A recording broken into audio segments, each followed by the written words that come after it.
السلام علیکم۔ خامنہ کون؟ امریکی دلال کون؟ پاکستان کے شیعہ خصوصاً کراچی کے جو شیعہ ہیں ان کی ماضی کی روایات کا پاسدار کون؟ پاکستان کی بقا، کراچی کی بقا، ایران کا کردار، اس کو مختصراً یہاں ثبوتوں کے ساتھ جو ہے ڈسکس کرتے ہیں۔ فیصلہ آپ کیجیے گا، میں صرف ثبوت پیش کر رہا ہوں، ڈسکس بھی نہیں کر رہا، یہ لفظ غلط ہے۔ دیکھیے جناب، گزشتہ 7-8 سال سے چہاربار جو سی پورٹ ہے، بندرگاہ بلوچستان سیستان ایران میں، اس کی تعمیر جاری ہے، ٹھیک ہے۔ پاکستان میں شیعہ سنی سب کا بے دریغ قتل ہوا ہے۔ دھماکے ٹی ٹی پی کرے یعنی تحریک طالبان پاکستان، یا پھر کوئی اور کرے جس کا ہمیں نہ پتہ ہو، سپاہی صحابہ، ایجنسیاں، کوئی بھی نام لے لیں، امریکہ، مطلب آپ نام لے سکتے ہیں کسی کا، مگر مرنے والا کون ہے؟ پاکستانی، اور چونکہ میرا تعلق کراچی سے ہے، کراچی والا، یا پارا چنار والا، کوئٹہ والا، انسان مرتا ہے، ٹھیک ہے۔ مگر مر کیوں رہا ہے؟ تحریک طالبان پاکستان، سپاہی صحابہ اور طالبان افغانستان، یہ تینوں ایک ہیں۔ اس میں اگر کوئی شک ہے تو کوئی مجھے بتا دے، ٹھیک ہے۔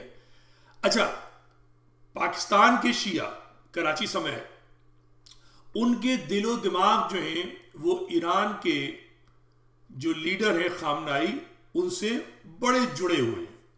ایک لفظ استعمال ہوتا ہے ولی فقی، ٹھیک ہے۔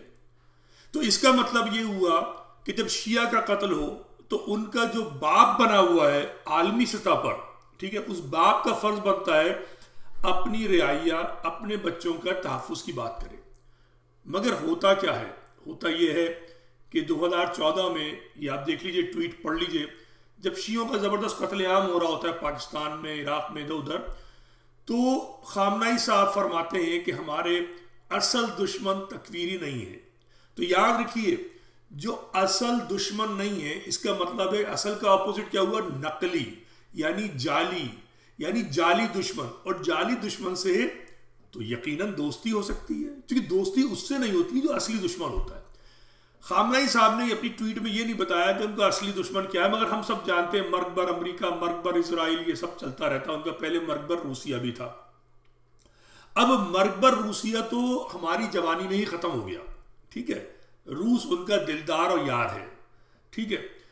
اور اسرائیل پر آج تک انہوں نے ڈھنگ کا کوئی حملہ نہیں کیا ہے، ٹھیک ہے۔ صرف جو لبنان، یمن اور جو دیگر ملکوں کے شیعہ ہیں ان کو استعمال کیا ہے۔ خامنائی صاحب کو نقصان کبھی نہیں ہوا ہے، ٹھیک ہے۔ اچھا، امریکہ جو ہے اس نے بھی اسماعیل ہنیہ کو تو مار دیا، یا اسرائیل نے خامنائی صاحب کو ٹچ نہیں کیا، یہ ذہن میں رکھیے گا بات، ٹھیک ہے۔ یہ کچھ نکات ہیں جو حقائق ہیں، ان کو سمجھتے ہیں، بات آگے بڑھیں گے۔ اب ہم چہاربار پہ آ جاتے ہیں، سیدھے سیدھے ہم نے بات شروع کی تھی۔ چہاربار جو بندرگاہ ہے وہ گوادر کے مقابلے میں بنائی گئی، تو جو مقابلہ کرتا ہے وہ دوست نہیں ہوتا۔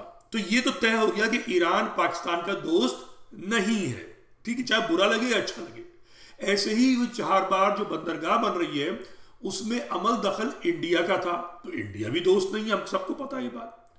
مگر جو اچھمبے کی بات ہے، جو میری سمجھ سے بالا تر ہے، کہ عالم اسلام میں جو اہل تشیع طبقہ ہے وہ اس شخص کا بڑا معتقد ہے، ولی فقی کہتے ہیں۔ اس پر ہم تھوڑی سی بات کریں گے آگے چل کر۔ سوال یہ پیدا ہوا، یہ ولی فقی جو ہے، جو افغانستان کے امیر المومنین سے معاملات کیوں کر رہا ہے، کس طرح سے کر رہا ہے؟ افغانستان کا جو امیر المومنین ہے، ٹھیک ہے، ہبت اللہ اخندزادہ، وہ ایران میں کیوں انویسٹ کر رہا ہے؟ بھائی ان کے نزدیک شیعہ بدترین کافر، اور ایران جو ہے وہ پاکستان کے شیعوں کا والی و وارث، بس ان کے دلوں میں، مطلب ویسے تو اس نے آج تک ایران نے کچھ نہیں کیا، یہ طے ہے، مگر ان کی ہمدردیاں پاکستان اور کراچی کے شیعوں کی اس ولی فقی کی طرف ہیں۔ تو یہ آپ سوچئے گا کہ بندرگاہ میں $35 ملین، ٹھیک ہے، شیعہ کافر ایران کو طالبان دے رہا ہے، ٹھیک ہے۔ طالبان کے ہمنوا تحریک طالبان پاکستان اور سپاہی صحابہ یہاں کے شیعوں کو مار رہے ہیں، پارا چنار میں بھی جھگڑا ہو رہا ہے، کچھ بات سمجھ میں نہیں آ رہی ہے۔ اور سب سے بڑی مزیدار بات جو ہے وہ امریکہ جس نے $400 بلین جہازوں میں بھر کر کیش اس ایران کو دیا تھا اوباما کے دور میں 8 سال پہلے، اور پھر دوبارہ یہ بائیڈن نے ان کی سینکشنز ختم کر دی جو ٹرمپ نے لگائی تھی، لیکن انہوں نے ختم کر دی، اور ساتھ ساتھ جو ہے 4 بار کے لیے ایکسیپشن دے دی۔ یہ آپ دیکھ لیجیے سلائڈ اس میں ایک موجود ہے۔ تو امریکہ 4 بار کو ایکسیپشن دے رہا ہے پاکستان کے خلاف، ٹھیک ہے۔ امریکہ ایران کو جو ہے $400 بلین بھی دے رہا ہے، مگر ایجنٹ مجھ جیسا آدمی ہے جو حقائق آپ کے سامنے لا رہا ہے نا مزے کی بات، سمجھ میں نہیں آتی بات، ٹھیک ہے۔ اچھا، اب ہم تھوڑی سی گفتگو کریں گے یہ امیر المومنین اور ولی فقیہ کون ہے۔ دیکھیں، اہل سنت ہو یا اہل تشیع ہو، ان کے نزدیک فرق صرف اتنا ہے ہمیشہ سے کہ اہل سنت چاروں خلفۂ راشدین کو امیر المومنین سمجھتے ہیں، اس کے بعد انہوں نے کسی کو امیر المومنین نہیں سمجھا۔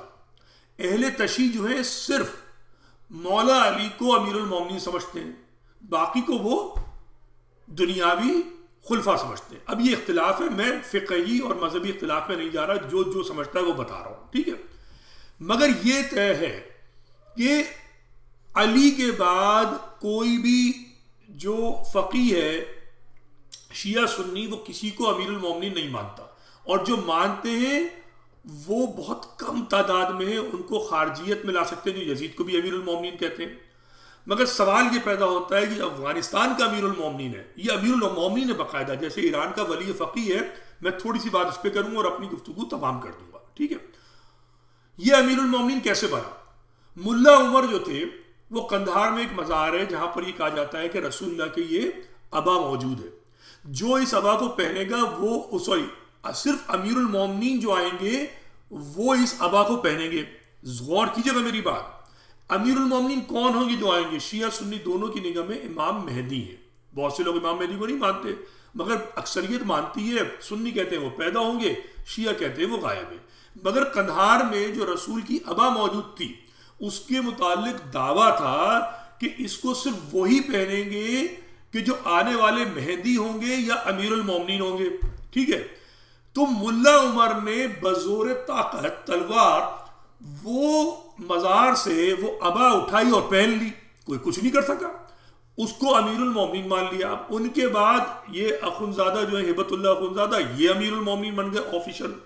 اچھا، ادھر کیا ہوا ہے؟ خامنائی صاحب جو ہیں ان کی کہانی یہ ہے کہ خمینی صاحب جو تھے وہ ایگزائل میں تھے، ایک معمولی لیکچر دیا کرتے تھے، دوسرے درجے کے فقیہ تھے، پہلے درجے کے نہیں تھے، پہلے درجے کے کون تھے؟ آیت اللہ خوئی۔ اب میں تقلید کی تکلیف اور اخباریت شیعوں کی بات ڈسکشن نہیں کر رہا مذہب، میں کچھ حقائق بتا رہا ہوں جو شیعوں کو سمجھنے کی ضرورت ہے، خاص طور پر جو عزاداری کا تحفظ کرنا چاہتے ہیں اور سنی بھی جو اپنی روایتی معاملات پہ چلنا چاہتے ہیں، ٹھیک ہے۔ اب آپ میری بات غور سے سنیے گا، ٹھیک ہے۔ اور یہ شیعہ سنی اتحاد کی میں بات کرتا ہوں، ہمیشہ مہاجر قومیت کی بات کرتا ہوں، یہ بھی ذہن میں رہے اپنے، اور پاکستان سے محبت کی۔ اب ہم بات یہ کرتے ہیں کہ خمینی کون تھا۔ خمینی ایک دوسرے درجے کا مولوی ایران کا، جو سیاسی مولوی تھا، جو علمی مولوی نہیں تھا، لیکن اس کی سیاسی حرکتوں کی وجہ سے شاہ ایران جو ایران کا بہترین دوست تھا، اس نے امریکہ کا بہترین دوست تھا شاہ ایران، اس نے اسے ایگزائل کر دیا، جلا وطن کر دیا، وہ عراق چلے گئے، خاموش زندگی گزار رہے تھے، کوئی حیثیت نہیں تھی، ٹھیک ہے۔ لیکچر دیتے تھے، ایک لیکچر اور سیریز ان کی تھی، اس میں انہوں نے یہ تصور پیش کیا کہ اسلامی حکومت ایسی ہونی چاہیے کہ اس کا سرپرست جو ہے وہ سب سے بڑا عالم دین ہو، یعنی ولی فقیہ کی ولایت، ٹھیک ہے۔ اس تصور کی 1970 میں تمام جو شیعہ علماء ہیں نجف اور قم، انہوں نے شدید مذمت کی۔ یہ غلط کانسیپٹ ہے، چونکہ ولایت صرف جو ہے معصوم کی ہے۔ تو خمینی صاحب جو ہے وہ اپنا سا منہ لے کر بیٹھ گئے، مگر پھر کیا ہوا؟ شاہ ایران کے امریکہ سے تعلقات خراب ہوئے، شاہ ایران کے اسرائیل سے تعلقات خراب ہوئے، شاہ ایران ایران کو ایک نئی جہت پہ لے جانا چاہتا تھا جس کا امریکہ، مغرب اور اسرائیل روادار نہیں تھا۔ تو اب وہ اس شاہ ایران جو مضبوط ہو رہا تھا امریکہ کی مدد سے، اس کو کمزور کیسا کیا جائے. آپ شاید میری بات کا یقین نہیں کریں گے چونکہ آپ کتاب پڑھنے کے عادی نہیں ہیں، آپ پرانے اخبارات کو کھنگالنے کے عادی نہیں ہیں. میں کہوں گا یوٹیوب پہ جائیے، شاہ ایران لگائیے، آپ کو شاہ ایران کی وہ ویڈیو مل جائیں گی امریکی صحافیوں سے گفتگو کرتے ہوئے، جس میں وہ امریکہ کی مذمت کر رہا ہے اپنے آخری 1 سال 2 سال میں. ٹھیک ہے، اور اسرائیل کی بھی مذمت کر رہا ہے. ٹھیک ہے، تو آپ یاد رکھیے صدام کے ساتھ کیا ہوا. صدام بھی امریکہ کا یار تھا، لیکن جب صدام نے پر پھیلائے تو امریکہ نے پر کاٹ دیے. شاہ ایران کے ساتھ بھی یہ ہوا جو لوگ ڈسکس نہیں کرتے، شاہ ایران کے پر کاٹے گئے. یہ ایک ڈرامہ ہوا ہے، جیسے 9/11 ایک ڈرامہ تھا، اور اب تو امریکی خود کہتے ہیں کہ 9/11 ایک ڈرامہ تھا. تو جو 9/11 ہوا ہے جس میں اپنے ہی لوگوں کو ان کی اپنی ایجنسیوں نے مروایا ہے، بقول بہت سارے امریکی، میں نہیں کہہ رہا، امریکی اخبارات، امریکی جو صحافی ہیں اور جو امریکی جو دانشور ہیں، وہ یہ بات آج کھلم کھلا کہہ رہے ہیں کہ 9/11 جو ہے وہ سب اندر کی کہانی تھی. تو مجھے بتائیے جو اپنے ملک میں تباہی لا سکتے، کیا انہوں نے ایران میں اس انقلاب کی در پردہ کھلم کھلا تو مخالفت تھی. ان کے لوگ جو تھے 1 سال وہ رہے تھے، ہاسٹیج رہے تھے، یرغمال رہے تھے، مگر ایک کو نقصان نہیں ہوا تھا. ٹھیک ہے، تو اور ایران امریکہ کو گالیاں دیتا ہے. امریکہ نے مصر کی حکومت بدل دی، یمن کا بیڑا غرق کر دیا. ٹھیک ہے، شام کا اینٹ سے اینٹ بجا دی، عراق میں صدام کو فارغ کر دیا، مگر ایران میں کچھ نہیں کر پاتا. ایران اتنا مضبوط کیسے ہو گیا؟ سوچئے، سوچنے کی بات ہے کہ ایران میں اتنی طاقت ہے. اصل میں ٹریلینز آف ڈالر کا کاروبار ہے اسلحے کا، جو امریکہ کرتا ہے، مغرب کرتا ہے، سعودی ممالک خریدتے ہیں. ٹھیک ہے، شیعہ سنی جھگڑا جو ہے اس کی ایک بہت بڑی جو ستون ہے وہ ایران کے یہ ملا ہیں، جن کی بنیاد پر عرب ممالک شیعوں سے نفرت کرتے ہیں، اور سارے شیعہ جو ہیں وہ ایران کو اپنا وہ سمجھتے ہیں دلدار، اور وہ کیا کہتے ہیں سعودی اور ان لوگوں سے نفرت کرتے ہیں. تو یہ جو ولایت فقیہ کی میں بات آپ کو بتا رہا تھا، ولایت فقیہ جو ہے خمینی نے سلسلہ شروع کیا جب امریکہ کی مدد سے، میں بالکل صاحب میں آپ کو نتیجہ دے دیا، امریکہ کی مدد سے خمینی شاہ ایران کو ہٹانے میں کامیاب ہوا. پروپیگنڈا کو کلیئر کیجئے، امریکی امداد تھی خمینی کے لیے، باقاعدہ اس کو پروپیگیٹ کیا گیا، اس کو بنا کے پیش کیا گیا ہے، اور امریکہ کو گالی دیتے رہی. امریکہ کا کام چل رہا ہے. ہوا کیا، جب انہوں نے کانسٹیٹیوشن بنایا ہے خمینی نے، تو وہ ٹرم جو تھی کہ بہترین مولوی، وہ تو خوئی صاحب ہوتے ہیں، خوئی صاحب ہیں عراق میں. ٹھیک ہے، تو اور جو ایران کے جو بہترین فقیہ تھے، شیرازی صاحب تھے، مکارم شیرازی، ان کو نظر بند کر دیا، ان پہ ظلم و تشدد کیا گیا، ان کے گھر پر حملہ کیا گیا خمینی صاحب کے دور میں. اب یہ بات کروں گا تو لوگوں پتنگے لگ جائیں گے. خمینی نااہل شخص تھا، اپنے ہی اصولوں کی بنیاد پہ وہ رہبر نہیں بن سکتا تھا. خمینی ولی فقیہ نہیں بن سکتا تھا. ولی فقیہ کی اصطلاح غلط. ولی فقیہ کی اصطلاح جو ہے وہ تذلیل ائمہ اہل بیت ہے، تذلیل امام حسین اور علی ہے، جو خمینی نے کی. خمینی نے ائمہ مطہرین کے سے اختلاف کیا اور ان کے ساتھ وہی ظلم کیا ہے جو بنی امیہ اور بنو عباس نے کیا، مگر عام شیعہ یہ بات سمجھنا نہیں چاہتا اور سمجھتا بھی نہیں ہے. ٹھیک ہے، خمینی کے جانے کے بعد ستم بالائے ستم ہوا. وہ کیا ہوا کہ 89 میں اب خامنائی ایک ٹچا مولوی تھا، مجتہد کہلانے کے لائق نہیں تھا، نوجوان تھا، اس کی زندگی گزری تھی خمینی کی خوشامد کرنے میں، جیسے ایم کیو ایم اور پی ٹی آئی اور مسلم لیگ نون کے اندر لوگ ہوتے ہیں اوپر آ جاتے ہیں لیڈروں کی خوشامد کرنے میں. یہ خوشامدی ملا تھا.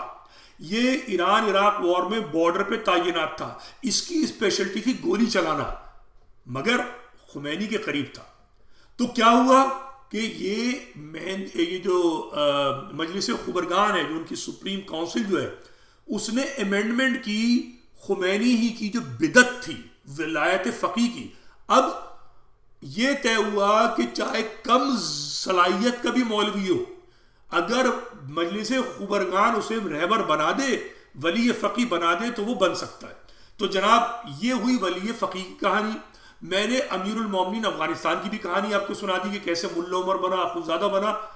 یہ امیر المومنین نام نہاد، یہ ولی فقیہ بے غیرت، یہ شیعہ اور سنی کو لڑا رہے ہیں، آپس میں دوستی کر رہے ہیں، آپس میں یاری کر رہے ہیں، امریکہ بھی ان کا یار، انڈیا بھی ان کا یار، اور یہ ایک دوسرے کے یار. مگر پاکستان میں شیعہ سنی لڑائی چل رہی ہے.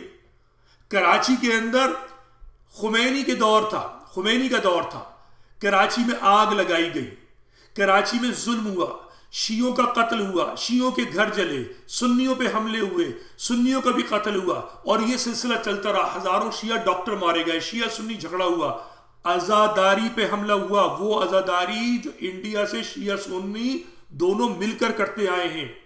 سنی اپنے طور پہ کرتے ہیں، شیعہ اپنے طور پہ کرتے ہیں. ان پہ حملے کیے ان دونوں یاروں نے، امیر المومنین اور ولی فقی نے. امیر المومنین کہتے ہیں شیعہ بدترین کافر، ان کا قتل جائز، اور ولی فقی کہتے ہیں زنجیر کا ماتم کرنا حرام، ساری چیزیں بدعت ہیں. خود بدعت کر کے صاحب اقتدار بن گئے، مولا علی کے وارث بن گئے، حسین کے وارث بن گئے، اور حسینیت کی پیٹھ میں چھرا گھونپ دیا. اور یہ جو امیر المومنین افغانستان کے، وہ شیعہ کافر کرتے ہوئے شیعوں کے نام نہاد باپ خامنائی کے یار بن گئے. سوچو مہاجروں، سوچو پاکستانیوں، ان بیرونی عناصر کو اپنا باپ بنائے رکھنا ہے یا اپنے شہر یا اپنے ملک کے لیے سوچنا ہے. خدا حافظ.